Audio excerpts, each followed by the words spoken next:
ముఖ్యమంత్రి గారు ఏడ చూడండి అప్పుల రాష్ట్రం అప్పుల రాష్ట్రం అప్పుల రాష్ట్రం అప్పుల రాష్ట్రం తప్పుల రాష్ట్రం అప్పుల రాష్ట్రం అప్పుల రాష్ట్రం తప్పుల రాష్ట్రం ఇదే చెప్పేవాటే ఎవడిస్తాడు పెట్టుబడి పెట్టడానికి ఎవడిస్తాడు 10 రూపాయలు నీకు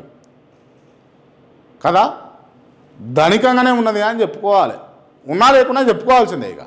గట్టిగానే ఉన్నాం ఈడ 10 రూపాయలు పెడితే మీరు 1000 రూపాయలు సంపాదిస్తారని చెప్పాలి అప్పుడు పెట్టుబడులు వస్తాయి వృద్ధి రేటు పెరుగుతుంది ఉద్యోగాలు పెరుగుతాయి మీ పైన ప్రెజర్ తగ్గుతుంది ఈ చిన్న లాజిక్ ఎట్లా మర్చిపోతారో నాకు అర్థమవుతలేదు సో వాట్ ఎవర్ చెప్పాలనిపించి చెప్పిన చాలా రోజుల నుంచి అనుకుంటున్నాం 500 కోట్లను కూడా పెట్టలేం ఎన్నికల బరిలోకి దిగాక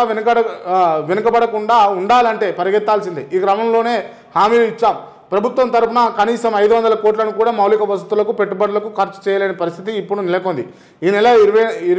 8న ఇండియా టుడే కాన్క్లేవ్లో రేవంత్ రెడ్డి మాట్లాడినటువంటి అంశాలు అంటే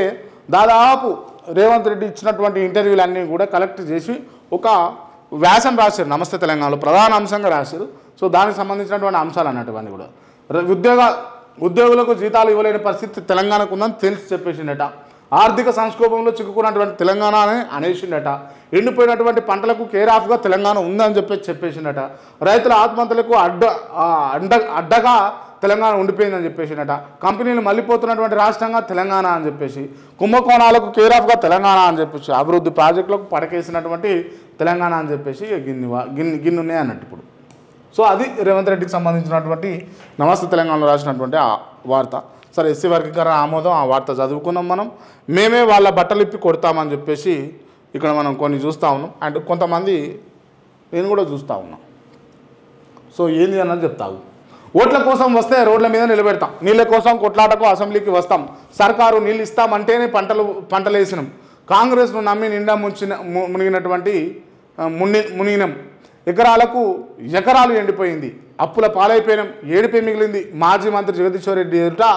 పెన్బహార్ మండల రైతుల ఆక్రోశం ఇప్పటికైనా నీళ్ళు ఇస్తే ఉత్తమ్ కాళ్ళు కడిగి నెత్తిన పోసుకుంటానని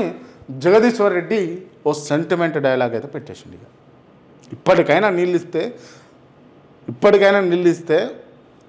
ఉత్తమ్ కాళ్ళు కడిగి నెత్తిలో పోసుకుంటామని చెప్పాడు అంటే నీళ్ళు లేని పరిస్థితి వాస్తవానికి టు బి ఆనెస్ట్గా మాట్లాడుకుంటే తెలంగాణ రాష్ట్రంలో నీళ్లు లేక పంటలు ఎండిపోతూ ఉన్నాయి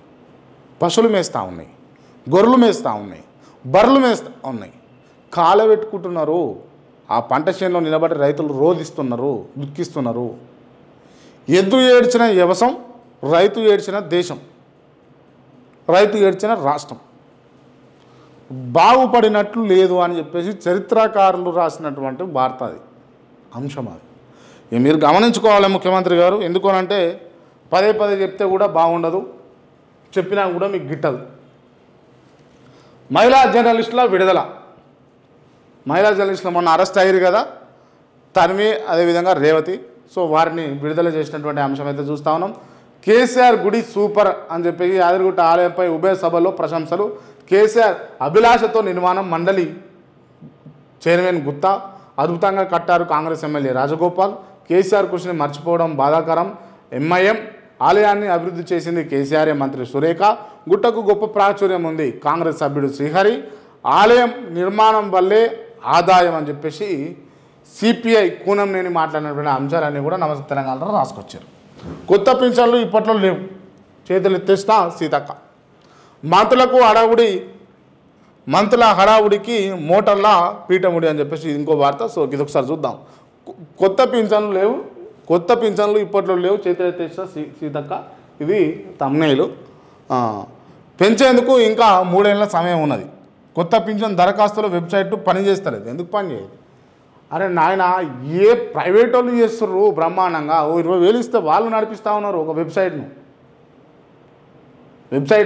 ఇప్పుడు కేఆర్టీవీ వెబ్సైట్ ఉంది కదా 20,000 ఇస్తే వాళ్ళే నడిపిస్తారు మంచిగా బ్రహ్మాండంగా ప్రభుత్వం దగ్గర 100 కోట్లు 1000 కోట్లు ఖజానా పెట్టుకొని మీరు వెబ్సైట్లు పనిచేస్తలేమని చెప్పుడు ఇది దిక్కుమాలిన అంశం కాదు ఇది అంటే ఆడరాక పాద గజ్జలు లేకపోతే ఇటువంటి సామెతలు ఉంటాయి కదా ఇవన్నీ చేర్చుకోరు ఇక్కడ